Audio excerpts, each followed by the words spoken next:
This episode is brought to you by MeUndies. While MeUndies can't totally help your love life this Valentine's Day, they can offer you insanely comfy undies and loungewear to buy or gift. MeUndies has so many awesome Valentine's Day prints and styles. Plus, you can match with your partner, friends, or even your pets. This Valentine's Day, give the gift that'll keep them thinking of you and score huge site-wide savings at MeUndies.com/Spotify. That's MeUndies.com/Spotify. MeUndies. Comfort from the outside in. Is that a menorah on your Christmas tree? Will Mary Poppins Returns kill off Nanny McPhee?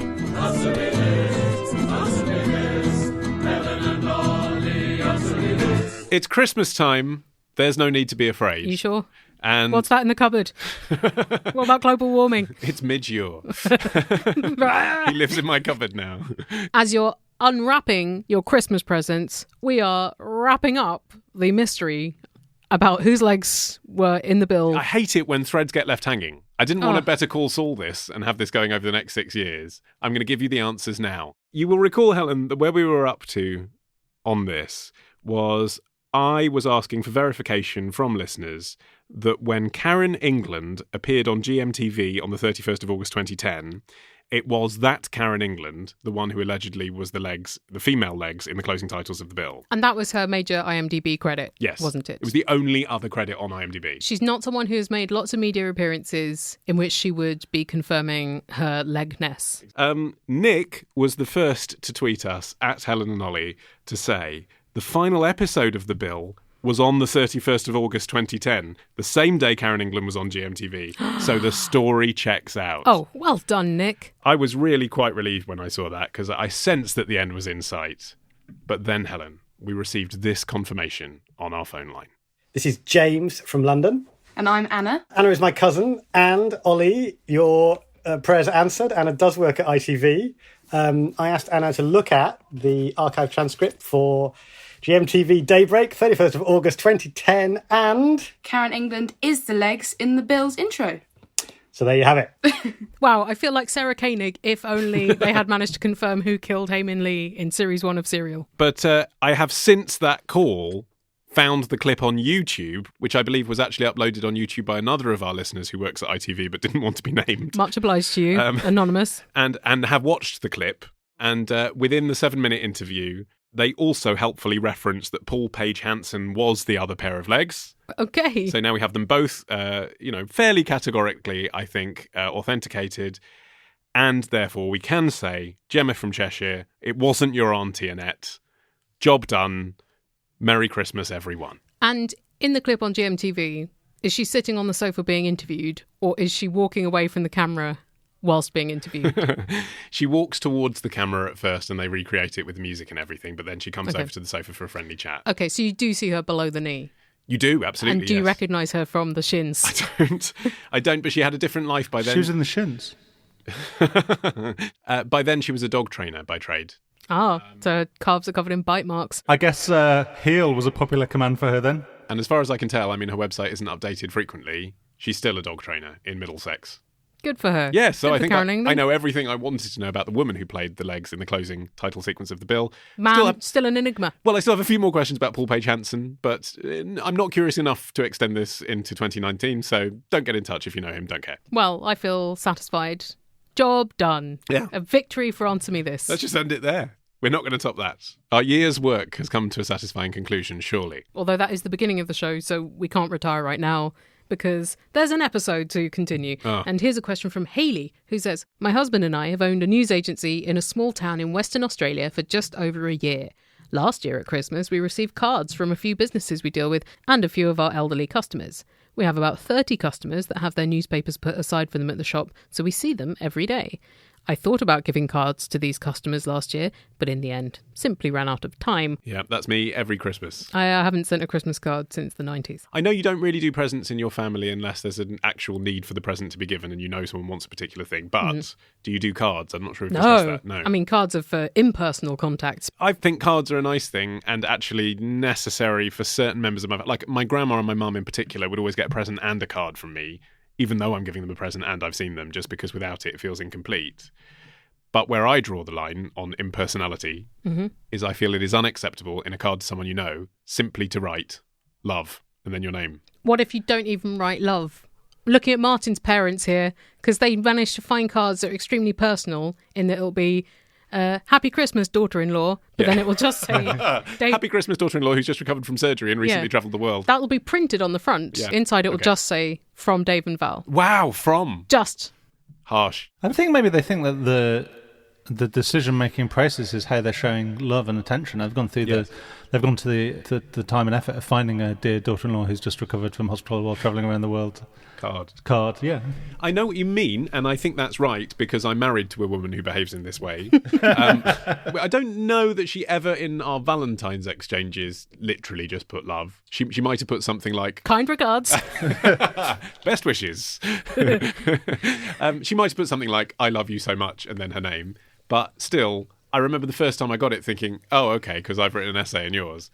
Only 50 words, but not 5. I think that's nice to write 50-word message. I just think, what's the point of a card otherwise? Because all you've done is buy a thing that says something in lieu of what you actually want to say. I agree, but maybe that's why I don't send cards, because when I open a card, I'm suddenly at a loss for things to say. I like to draw something. Yeah, but you can't send cock and balls to everybody, Martin. It's not appropriate. Who says? I did an amazing 40th birthday card for my friend Jim. It was like this really veiny penis, like spunking a rainbow that said "Happy Birthday, Jim" across the skies.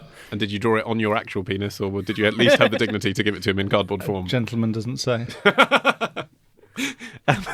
Anyway, yes, back to the question. So, Ollie answered me this. Is it weird for a business to give Christmas cards to customers they see on a daily basis? I have received Christmas cards from businesses we personally deal with before, but it's usually the kind of business whose services we haven't used in a while.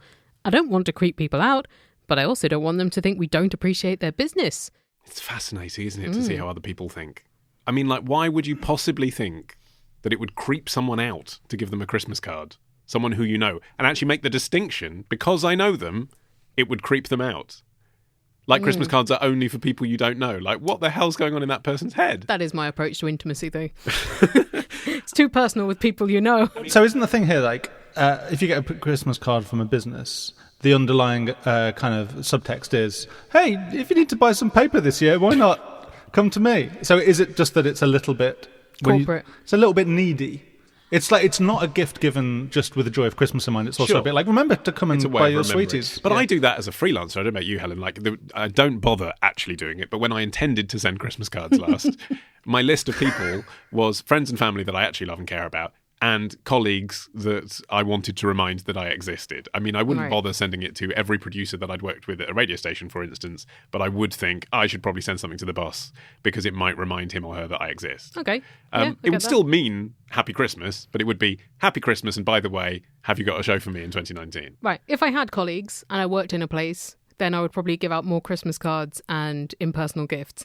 But I think in Hayley's case, especially as she mentions that these people are elderly and she sees them every day. And come to her for the distribution of paper-based products. She is quite a big part of their lives. Yes. Some elderly people don't see a lot of people each day, depending on their living situation. And also, they are from a more paper-based communication era. Yes. I don't think any of them would be offended if you gave them a nice card. You don't have to write a lengthy message in it, but just something handwritten. I think I would find that very touching, and I'm not elderly yet. I think they're more likely to extend their custom with you, and they won't find it weird. I think daily as well. I found it weird when a local Go and Takeaway used to send me and Martin Christmas cards, dear customer, when we frequented them maybe once every 4 months. Was it a discount card, though? No. Really? It wasn't bring along this card and get 10% off, no, whatever? It was quite a nice Christmas card, and it was usually the only really Christmas card I got. You're my favourite customer, Not and every at time all. you come in, I feel like I'm back in Goa. Did it say that? Did you ever get that thing where you would get a calendar from a Chinese takeaway? I used to really like that. Yeah, that's great. Mr. Tang's Mandarin in Stanmore used to provide the calendar for about 10 years running to my parents, and we only went there basically on New Year's Eve for the calendar. So I think she should do this. I mean, now I'm thinking, what have I done? I gave our local bookshop owner a birthday present once of some homemade brownies. Hasn't he got the same birthday as me? He's got the same birthday as Martin. So it was just actually Birthday giving him buds. my leftover brownies. No, I gave Martin no brownies. But that's nice, because I presume you knew it was his birthday because you'd had a conversation in real life in which he'd alluded to that, and you were actually, remembering that conversation, Yeah. reminding him that you'd remembered it. I don't think it's creepy at all. I think, if anything, Like, it is creepy when businesses you don't have correspondence with get in touch, because then the motivation really is just come back. I'm thinking of you, Hotel Aqua in Bodrum. But if it's someone or a business that I actually regularly get involved with, it clearly seems to be saying to me, you're a special involvement in our business, and we want to commemorate that in card form. And I think that's quite nice. I think this is nice. Local shop for local people. It's saying we have a heart. We've had a human connection. We're not just about selling you your copy of the newspaper. I mean, let's be honest, there's the internet. We're having a connection. We have a heart and we have cards. Yeah, exactly. I think it's really sweet as well when elderly people still walk to the newsagent to get their paper. Not the having a paper copy thing, which I do understand, because not only is that a generational thing, I actually prefer having a paper copy to reading it online. If I was retired and had an hour to read the paper, that's what I'd do. Are you saving them all up till you do retire? Just got this stack. But the walk to the newsagents, that's interesting, isn't it? Because they could get it delivered. I mean, you could say, well, they're saving 50p a day. Can't always get it delivered anymore. Maybe, but probably. Can't get the professional children. I mean, where I live, certainly the people who don't pay the 50p for the delivery choose to go to the newsagents for social reasons, because they walk through the village. I know them because I walk through the village sometimes with my son to get a chocolate croissant from our newsagent. We bump into a guy on the street quite often who's about 70 odd. I think his name's William. He used to be an architect. I've had lots of chats with him on the street, and that's not about him picking up his copy of the Mail. That is about him wanting a chat. Yeah. The shop I used to work in Tunbridge Wells in the 90s, the Antiquarian Bookshop, we had Monday Club, Wednesday Club, Friday Club, just a bunch of old gaffers who came in. First rule of Friday Club. Mr. Goffin gets the chair. Right. That was the first rule of Friday Club. Did Mr. Goffin have knee problems? Mr. Goffin was pretty fucking old. He'd earned the chair. But most of them didn't buy books. But, it was nice to keep an eye on them. If they hadn't come in, we would have been worried about them. And they brought us presents at Christmas. And we probably gave them cards if we gave anyone a card. Seriously, what happened in Bookshop Club? Well, they would come and we would make them a cup of tea or coffee according to their preferences, which we had on a list above the kettle. Wow. If you're a real regular, you made the list. Does this bookshop still exist in Tunbridge Wells? Yes, Hall's Bookshop, down by Charles the Martyr Church. Big up the guys at Hall's. I think probably most of them are dead. Right. Another Australian resident has been in touch. It's Andrew, who says, I've been living in Melbourne, Australia for the last 3 and a bit years, but I've recently decided to move home to Aberdeen, as I simply cannot handle another summer with 40-degree heat, and I miss the biting cold and eternal darkness of winter in Scotland. People are weird. I am currently travelling around New Zealand for a month or so before heading back, and have decided to keep my moving back home a secret from my parents. People are weird. Why would you do that? Surely you've got to lie for months. How's 2019 looking for you, Andrew? Oh, same old, Mum. You know how it is here in Melbourne. Whew, another scorchio summer. Helen, answer me this. How should I surprise my parents when I do get back to Aberdeen? I mean, just by getting back to Aberdeen, you'll be surprising the fuck out of them. Yeah, exactly. Anything extra might kill them. That's true. I have considered ringing the doorbell and then jumping out of a large parcel, or else breaking into the house and decorating for Christmas. No. I think those 4 words are doing a lot of work in that sentence. So do you have any other suggestions? Maybe this is boring. I do think if you just ring the bell, maybe you could put a bow around yourself. Yeah. Is this on Christmas Day? Because remember, there are not many transport options on Christmas Day. Maybe you want it to be Christmas Eve. What if they've got plans on Christmas Day? What if they're like, well, actually, we're going on holiday to Mallorca? That's what I was thinking. What if they've flown to Australia to surprise you? I don't know if they have other children, but if you're the only child and their parents are dead, for example, don't know, but if they are... Or they don't like any of the family. They may well have said, right, well, Andrew's not coming back. Let's invite the Swingers Club round. Play it carefully. Sexy Christmas. Or more likely, they've just gone to their elderly mothers. So you'd have to know where they are and turn up at the right place and not shock anyone to death. I think Christmas Eve, don't you? Could you not do that thing where you call them and you're like, hey, how's your Christmas Eve? And then you'll be outside. Like someone in the 80s who doesn't know that mobile phones are a thing. Yeah, exactly. But do you think Andrew does need to do anything else? Like a costume or dressing as a giant present? I quite like the tradition of the thing inside the present. Okay. I'm not sure about that. I always think of The Human in the Box. I always think of the Velvet Underground song, The Gift, which if you don't know it, I won't spoiler it for you. But you can spoiler it for me. It's fine. No, I don't want to spoil it for the listeners. No, you won't. You literally won't spoil it for me. What about for the listeners? I mean, I've always had really a dubious interest in the listeners. Go ahead. I'm not going to spoil it. No, I want to know. What I'm not going to tell you. I'm not going to tell you. Something without saying. Go and listen to it. Does someone die in the box? It gives me a very... I'm going to take that as a yes. Negative association with posting yourself to somebody. Fine. And considering the logistics of being a person inside a giant present. Sure. And I think either you need an accomplice who can help you get into a box and deliver the box, or you basically need to make an outfit out the box that you can walk in. So basically, like, you get a packing crate and turn it upside down so your feet are coming out the bottom, which would usually be the lid. Yeah. And then, like, make some breathing holes and eye holes and stuff, and then kind of scuttle up, hide under it while they answer the door. But then it's harder to burst out. Well, hold on. Andrew's coming from Melbourne. Presumably he's got a fairly large suitcase with him because he's relocating. Mm-hmm. We don't know that he has anywhere to live in Aberdeen. He might have tried to save money by flying first to Heathrow and then commuting to Aberdeen. He's going to be very tired. Has he got time to stop and get the supplies you're referring to disguise himself as a giant present en route? Well, this is why I think just a gift ribbon would do. I think so. And you can buy that at the paper chase in the airport, can't you? I understand Martin's misgivings now, having read the end of the lyrics to The Gift. Oh, you've looked it up because Martin wouldn't go there. He's in a box. Yeah. Don't spoiler it. Someone opens the box using a knife. Okay, fine. And thus opens the man also. Okay, that was beautiful. I imagine those are the lyrics directly as sung by Lou Reed. It's John Cale, isn't it, I think? What, the guy in the box? No, the lyric. It's not Lou Reed delivering the lyric. Is there a Lou Reed Christmas song? Because I'm sure I heard something on the radio that sounded like a Lou Reed Christmas song yesterday. It's just Christmas Day. I'm glad I spent it taking with smack. Mum. I've got a question. Then email your question to answer me this podcast at googlemail.com. Answer me this podcast at googlemail.com. Answer me this podcast at googlemail.com. Answer me this podcast at googlemail.com.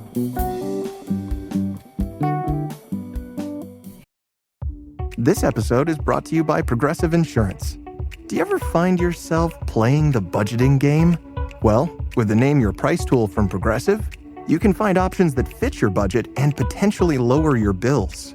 Try it at Progressive.com. Progressive Casualty Insurance Company and Affiliates. Price and coverage match limited by state law. Not available in all states.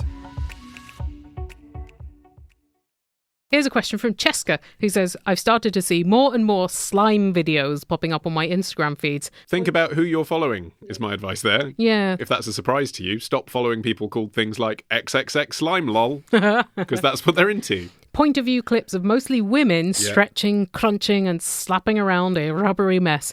It is oddly bewitching. The way she says it there, mostly women, I mean, I know that was your intonation, it's just an email, but still, it seemed to me like she was saying there might be a misogynistic, sexualised element. I was thinking sexualised, but then that's because I've heard the Love and Radio episode about someone who does balloon porn, where people pay just to watch this woman blow up balloons and then pop them. So there is a, how do you say it, AMSR? ASMR, the audio wank thing. There's that. Why don't we get into audio wank? I think we have. We just did. We're in the 12th year of it. I think there are some people who watch those videos because they get off on the sound effects, and then so maybe some of those people fancy the people hosting them, but there's no reason to assume that would be people who fancy women, number one. And number two, I think it is still mostly children who watch these videos, like unboxing toy videos, and therefore mostly women presenting them simply because most kids' TV presenters are women. So I'm not sure there's a big surprise there. Okay. Cheska says, I first heard of it when a friend of mine was looking after a 13-year-old girl who asked, to my friend's confusion, can we make slime? Mm-hmm. I assumed it was a tween craze, but now it seems like slime has oozed its way into the mainstream. Good choice of verb. Ollie, answer me this. What is slime? Where did the craze start? And supplementary question, what crazes did you follow as tweens? Mine were Beanie Babies and yo-yos. Could you call Game Boys a craze? I mean, my interests when I was a tween were writing plays and creating souvenir theatrical programmes for non-existent shows that I had written and starred in. Yeah, that was absolutely a craze amongst tweens in the early 90s. What defines a tween? You're not yet a teenager. Between, not yet a man. Not yet a girl. Oh, it's the other one, isn't it? I am, how does it? Not yet a woman. I'm not a girl. I'm not a girl. Not yet a woman. No longer a girl, not yet a woman. I don't know. I mean, the semantics are unimportant. The point is what Britney was perceived to be. So like 12, basically. Yeah. Okay. Exactly. Yeah, 11, 12. Like, implication is you're beginning to have, growing pains, but yet to fully bloom. I'm over 10, not yet a teen. But anyway, Slime. What is slime? Yes. Oh, unless you have a tween craze you want to talk about. No, I wasn't allowed crazes. I think that was my Warhammer era. Yeah, that's a craze. Yeah, it's a bit silly, isn't it? And actually, you're older than us. I normally make a joke out of that, but I'm making a serious point here. When you were a tween, that probably was more legitimately a craze because it was newish, wasn't it? Yeah, but so was Acid House. Yeah, that's true. Didn't get on board that, did you, 12-year-old Martin? Anyway, slime. What is it? I mean, if she means, like, how do you make it? The basic recipe for slime is school glue, like that PVA stuff. Yeah, white glue. The stuff that used to stick on your fingers. And I used to love doing that. It's a fantastic adaptable Picking it substance. off. You pretend you were a zombie. I always pretended I had an extra layer of skin and I was ripping off the layer of... Me too. Like being a zombie. But I actually did have psoriasis in my scalp, so it made me feel comfortable about myself. Oh, that's nice. You then mix that with borax detergent and food colouring. I have made slime then. I had to make fake organs for a friend's zombie promenade theatre, so I made some livers and things with exactly this recipe. Really? Yep. Where did you get the recipe from? Internet. What did you Google to find it? Fake livers? I think I found the recipe, and then a few months later my friend said, I'm doing this, and I was like, I could probably make you some organs. But now, because of this craze, so this has been like an internet thing, widely understood to have begun in around 2015. It's huge now. There are hundreds of thousands of videos, particularly on Instagram, about it. But now, because of that craze, it's a bit like the unicorn thing. I don't understand why it's a thing, but it is a thing. There are now all kinds of pimped recipes. So, like, the reason people return to these video makers is they're telling them try it by putting glitter in it, try it by putting chocolate buttons in it. But that's the basic recipe. That's bad to put edible things in it because it's fundamentally not an edible recipe. Right. And that's what I was thinking when I learnt that this is actually something that makes this topical. Just this week or last week, Kraft have announced they're making edible slime jello. Ooh. What, play with it and then eat it when it's all full of fluff and crap? Mixed messages for kids. Bearing in mind the conversation we've had about Play-Doh before. Like, you can eat it, but you shouldn't. Why would you encourage children? You mean it's training kids to eat non-edible slime? Just exactly. An edible slime that already exists would be like a really runny cheese. I suppose that's right, but you wouldn't play with it first. I wouldn't. No. But then I also wouldn't eat slime, so I tend to keep those substances separate. Well, talking of other Christmas presents, this is from Chris in Newcastle, Australia. Lots of Aussies this week. Yeah. Who says, every year, my friend gives me a Christmas present of a movie on DVD. His selections are pretty good. At worst, it's a film I'm happy to watch at least once. That's impressive. That's the bare minimum, isn't it, that I'd want from a DVD? To watch it. Want to watch it once. Fair. Could be a film I've seen before but has a really good extras. Yes. Chris continues. The problem is that DVDs are so last decade. Ouch. I'm a snob for quality and prefer a Blu-ray standard. All right, hard format. Surely it would be Super HD these days, or Ultra HD, or whatever it's called, if you're going to be insistent on that. Anyway, after all, if you're watching a Paul Thomas Anderson film at DVD quality, are you really watching it? Wow, what an existential question. Yeah, you are. Furthermore, I'm currently on a mission to declutter, and many of my DVDs will soon go to charity. A voucher for a digital service would be much more appropriate, so Helen, answer me this. How do I suggest to my friend that his gifts are good, but the format needs changing? Well, you could just say, oh, this is so lovely of you and such a great film, but I don't have a DVD player anymore. Ooh. But then he'll say, but I get you a DVD every year. Why didn't you keep your DVD player? I just got rid of it. I decided to declutter, got rid of my DVDs and my DVD player. So I decided to throw away all the Christmas presents you've given me for the last 10 years, by implication. Digitise them. I took pictures of all of them to remember them by. Our friends Sam and Louise have been sending us films on iTunes for our birthdays when we've been away, and I thought that was very thoughtful. That's quite good. How do they do that then? How does that arrive? So it arrives as Sam and Louise have bought you Paddington 2. So you know that they've put in the effort to choose a film for you, but you don't have the burden of a physical object. Well, what I was going to suggest, Chris, and I don't know if your friend lives nearby, is that he could perhaps buy you a cinema ticket instead. Because they're like an advanced purchase cinema ticket, because then you have the physical thing, if the thing is that he wants to give you something physical and pass it over to you. So then you have a piece of paper, but also you get to go together, so you get the joint pleasurable experience, and the quality is actually higher than you'd get at home because you're a quality nerd. Yeah, unless he's like, well, the projectionist's not as good as my home Blu-ray player. Okay, get an IMAX laser ticket. But then he's got to find out when Chris is free. He can make him a voucher, I guess. Yes. But then he could make him a voucher for a month's subscription to Amazon Prime, couldn't he? But Chris has to say to his friend that he doesn't want the DVDs anymore, and that is a difficult conversation. We don't know what Chris gives his friend, if it's a reciprocal arrangement as well. Maybe the friend is like, oh, Chris keeps giving me ties. Yeah. I don't have a neck. Or Chris keeps giving me digital products, and I've made it clear I don't use computers. Exactly, because they read my thoughts. At my village page, my hotcakes sell like hotcakes. I want to expand my business beyond the school gates, so I make so much money, my wallet would fill a lake, or a reservoir would do. With Squarespace.com you can build an e-commerce website, track your hotcake orders and take safe payments through Stripe. Your hotcakes are so hot, they'll set the internet alight. Selling like hotcakes, do you see? Thank you, Squarespace. Your patronage of the show is much appreciated. And if you've ever felt the need, the inclination, the desire, the urge, the itch to design your own website, perhaps to promote a business or perhaps just for shits and giggles, then you could buy, for example, shitsandgiggles.com using Squarespace. And then you can design Shits and Giggles using Squarespace's award-winning templates and their drag-and-drop tools. So if Shits and Giggles is a blog, you can do that. If it's a gallery of shits and audio clips of giggles, you can set that up. If you want to sell premium shits and giggly giggles, there's a store template. And new thing, if you want some fancy images of shits and giggles. How to express giggles in an image. Well, no longer do you need just to rely on stock photo websites. So if men on the beach gazing into the middle distance or women gasping at something funny just out of shot no longer does it for you. Good news, Squarespace now have a partnership with Unsplash. So that means you have free access to hundreds of thousands of their professional images directly within the Squarespace platform. So you don't need to do a professional photo shoot for your Italian restaurant. There will be 100 pictures of Italian restaurants that will do the trick for you. I will suggest that if you are running a restaurant, don't name it Shits and Giggles. Absolutely. Strongly agree. Although, if Shittily and Giglioni could be an adequate Italian restaurant. What about Japanese restaurant Shiitake and Giggles?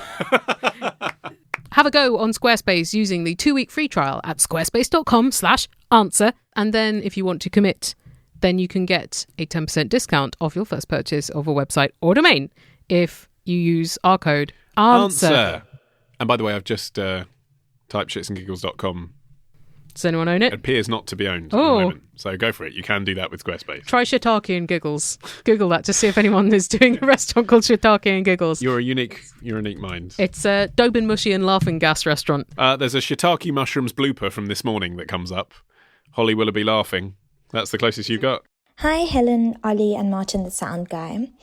I recently moved to the Netherlands, and as happens in most Western countries, Christmas hype is all about. I have noticed quite a few strange Dutch Christmas traditions as I babysit in a Dutch household. For starters, children receive presents in the Netherlands much earlier than in the United States or South Africa, where I'm from. They also put letters in a shoe to Saint Nicholas, their equivalent to Santa Claus. And I guess the most troubling of all is Zwarte Piet, who appears to be Saint Nicholas's helper and is generally a man or woman in blackface. So answer me this: where did the tradition of Zwarte Piet come from? And how does a country begin to engage with a history like that when blackface has become very problematic in mainstream global media and culture? Which bit do you want to answer first? What is Zwarte Piet, or how they are dealing with blackface in the modern day? The former, please. Let's have a history lesson. It's kind of complicated because Christmas history is really complicated, I guess, because there are so many elements of different cultures that have been wedged together into one festival, and there used to be lots and lots of different things. Last Christmas, I gave you a complicated lesson on the intersectionality of culture in Christmas traditions. Very next day, you regurgitated it to someone at a party, and then they backed away slowly, pretending they needed the loo, but really they just wanted twiglets and not to talk to you. This year, you insisted on asking us about blackface.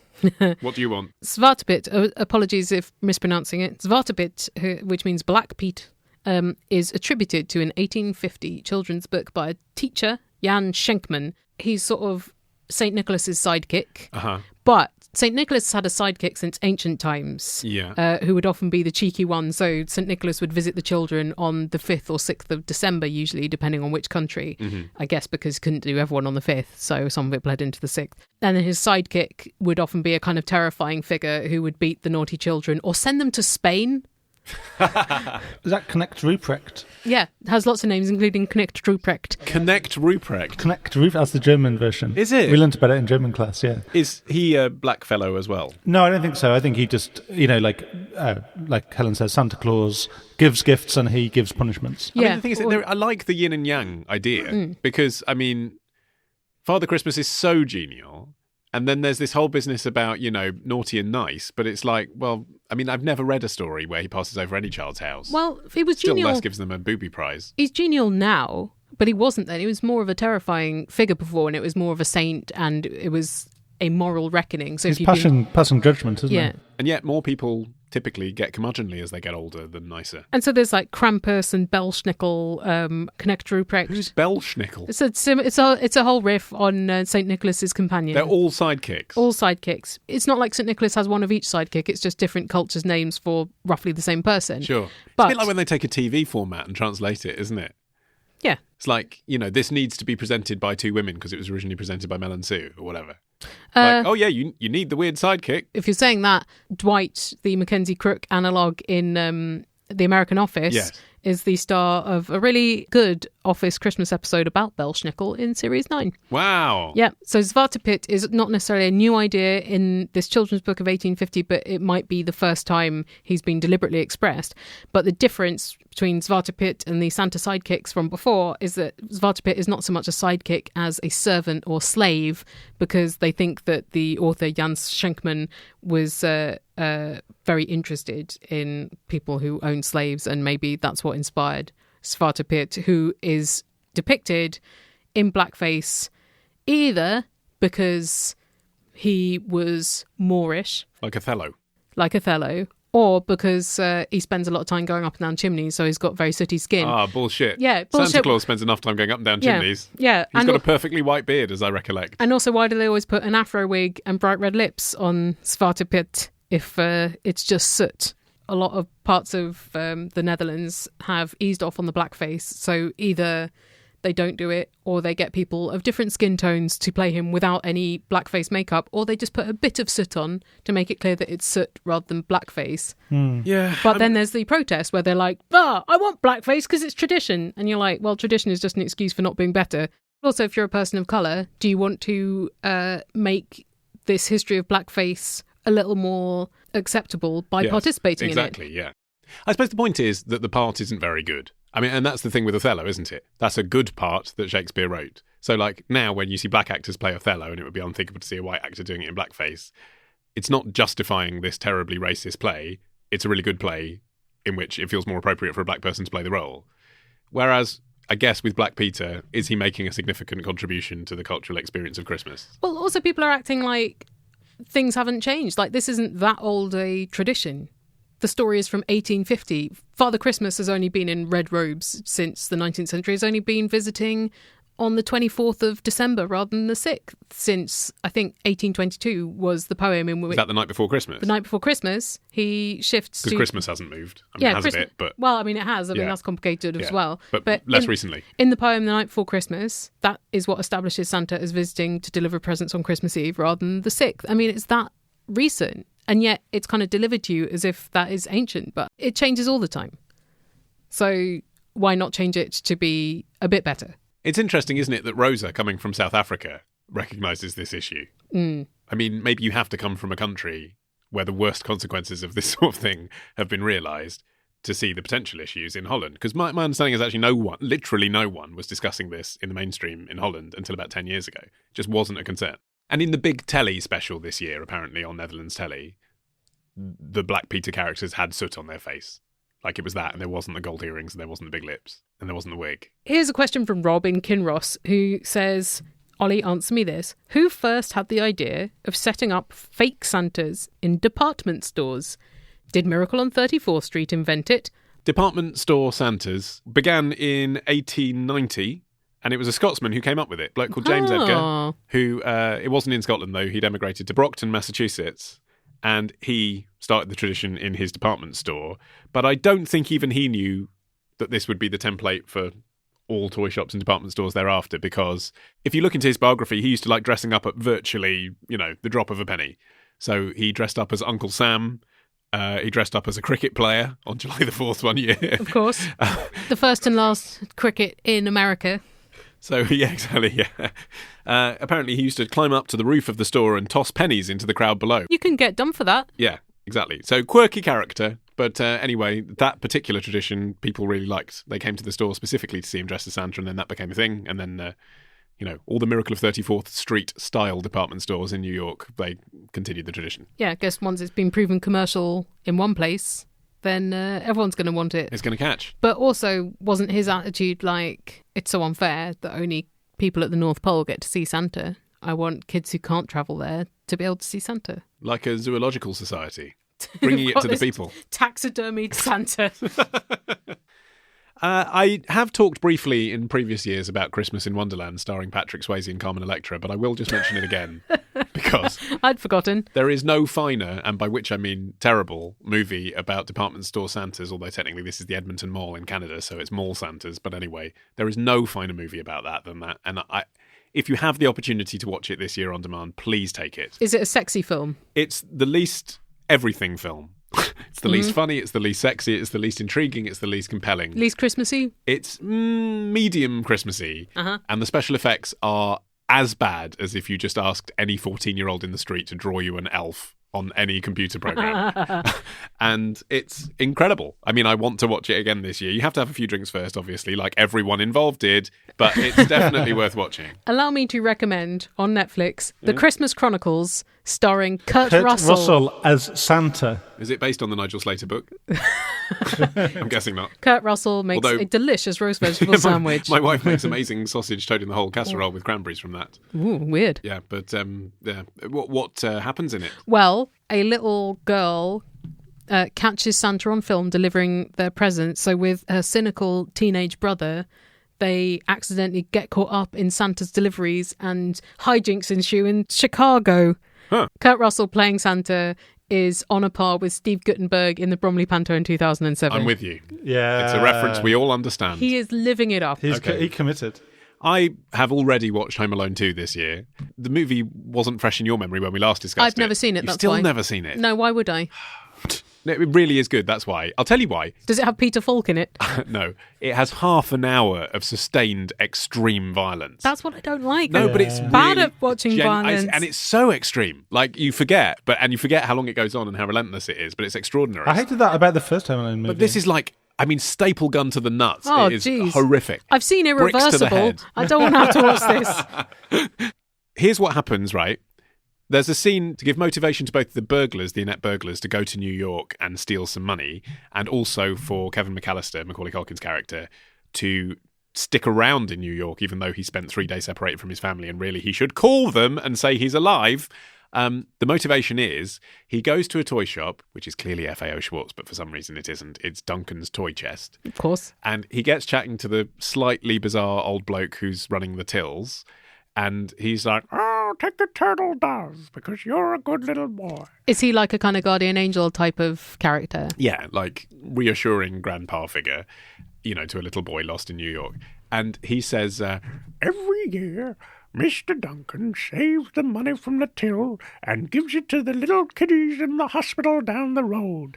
And anyway, this is really unnerving. And then Kevin finds out that the burglars, Joe Pesci and Daniel Stern, intend to steal from the tills on Christmas Eve, thereby taking all the kids' money.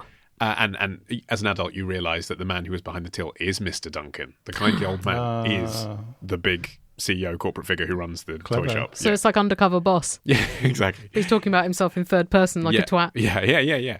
Anyway, they then go there Christmas Eve to rob the tills. I'm watching it and thinking, why doesn't he take the money, the cash, out of the tills when the shop closes on Christmas Eve and take it to the children's hospital then?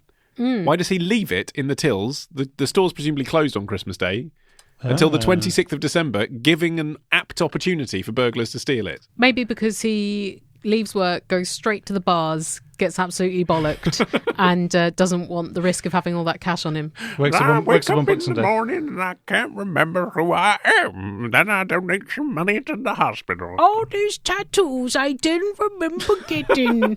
Isn't it pretty common for even a small or medium-sized business to take the money out of the cash register and put it in a safe. If, Yes, exactly. if not a bank. Yes. And look, I know that it's a completely improbable situation that has happened for a second Christmas running in the film anyway, but actually everything else in the film makes sense within its own universe, but that doesn't. I've got no one to write to. John Hughes is dead. I suppose if he didn't, and if he was more fiscally sensible, then you wouldn't have Home Alone 2. So that'll be why. Helen? Oliver? Though life is full of questions, there are answers you must know. 1. No, it will not fall off, but moderation in all things. 2. Yes, there probably is, but we won't find out in our lifetimes. 3. Most people prefer Connery, but my personal favorite is Dalton. 4. If you try and slip a 1, it would ruin your friendship. Yes. This episode of Answer Me This is sponsored by Bluffer's Guides from Haynes Publishing. And if you like Answer Me This, as in the delivery mechanic for bundles of facts you can deploy in everyday situations. You enjoy acquiring information in a light-hearted way that is also fairly speedy. Then you'll probably like Bluffer's Guides. Yes. Enough knowledge to be able to bluff your way through a dinner party or barroom conversation about the subject of your choice. Christmas dinner with your boring uncle who loves golf. Yeah. And you do not love golf, but you can... You've read Bluffer's Guide to Golf. Because it only took you a couple of hours, because it's a slim volume. Yes. And it means you can have this polite conversation in order for him to leave everything to you in his will. You could arguably say it would be a great gift for everyone in the family who isn't your boring uncle who loves golf. And for him, you could get the Bluffer's Guide to Chocolate or Dogs. Finally, he'll know what a dog is. And not only are there so many Bluffer's Guides on lots of entertaining subjects available for your perusal and delight that you should check out at bluffers.com all year round, but also the Haynes Explains series, which are parody books covering subjects like pensioners, teenagers, babies and more, are on a Secret Santa deal on the Haynes website just now. Everything is £5. Fiver. So if you have to buy a Secret Santa gift for someone, then many options, and also easy to wrap because it's a book. All the Bluffer's Guides plus the Haynes Explained series available now for £5 each at haynes.com/Santa. Well, let's continue bluffing our way through some of your questions. This is from Richard, who says, Helen, answer me this. Were Joseph and Mary, he doesn't give their surnames, but I think we know given the time of the year to which he refers, married? Yes, but not at the time when she was impregnated by God. They were betrothed. But they had an open relationship. No, I mean, that would have been very controversial. She had a free pass with the Lord. They were betrothed, which was like a formal engagement, included a ceremony, and then the wedding would take place a year or even more later. Wow. They'd have been raging hot by then, wouldn't they? I think so. Imagine but also, a year goes by and she's the Virgin Mary, so let's not cast doubt. But, and you're waiting for a year. But often people were betrothed when they were really young. Like 9 so it's kind of like a promise. And then it was actually quite difficult to get out of this because the betrothal was official. So you would have to pay your way out or something. So apparently, according to some scriptures, when Joseph found out that Mary was pregnant, he had to be convinced not to divorce her because the betrothal required a divorce. But then he had a dream in which an angel told him to go ahead and marry her. So they did get married during her pregnancy. And some scholars deduce that they did this before travelling to Bethlehem for the census, as recounted in 2 of the Gospels. I mean, he would have felt emasculated, wouldn't he?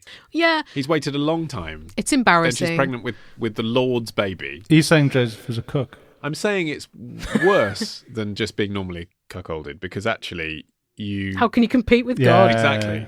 Yeah, like it's like How big's his dick? It's infinite. Back in those days, it would have been quite a progressive attitude to say, well, she's a fallen woman, but I'm going to accompany her to have a baby. That's a noble thing to do. Well, no, modernized. They both could have been stoned to death for premarital exchanges. Exactly. So difficult, right? Yeah, and especially if she had been showing at the time of marriage. But when it's the Lord's baby, what can you do? It's like, well, I get the reasons, but also I can't compete with a sexual experience with God. Okay, I know they didn't actually do it. It's not described. Those Gospels don't particularly go into it. 2 of the Gospels don't talk about Jesus' birth at all. I think it's just Matthew and Luke. And so you don't hear that much about Joseph at all. But in the Apocrypha, I didn't know this, Joseph has been married before and has several children before Jesus. And then some biblical interpreters have decided that Mary remained a virgin after giving birth, because basically they want her to be the only good woman in all of history to have never had sex and yet still be the mother of Jesus. Here's a festive conundrum from Andy from Oxford, who says, every year at Christmas time, my old school friends and I go back to our hometown to spend the holiday with our families. It is a small town, and there are only about 10 of us in our friendship group. Usually, this results in raucous New Year celebrations where we drink too much and reminisce about old times. Well, that sounds fine. What's the problem? However, this year, there is an ongoing argument between two members of our group, Right. Michael and Matthew. Okay. A few months ago, Matthew slept with Michael's girlfriend. Oh, right. I was ready for a complex conundrum, but this sounds straightforward. I understand why this would present an issue. Although Michael and his girlfriend are still together, Okay. Michael and Matthew have fallen out. No shit. And refuse to meet with each other. Ollie, answer me this. What should my friends and I do about this situation? How are we going to celebrate New Year's? Should we exclude them both? No. Should we spend half the night with Matthew and the other half with Michael? No. Should we pick our favourite and Yes. spend all our time with them? No. Should we initiate divorce proceedings and determine who gets custody of which friends? Should we help to resolve their dispute in the run-up to the New Year? Yes, inadvertently. Or should we trick them both into going out to celebrate with us, get them drunk, and hope that they will sort it out on their own? Yes, because people are emotionally intelligent when they're drunk, aren't they?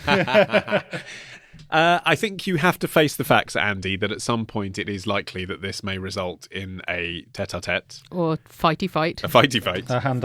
A fist of tet. That's not your fault. I mean, I don't want to say whether it's not Matthew's fault, because it might be Matthew's fault. He did sleep with Michael's girlfriend, but it takes two to fuck. So maybe Michael's girlfriend also had a part to play in that presumably consensual decision. Therefore... Yes, but she and Michael have clearly reached some kind of entente because they're still together. Michael might be able to reach a similar entente with Matthew. After all, he's had to discuss it with the woman that he has a relationship with. So I suppose what I'm saying is it will be uncomfortable.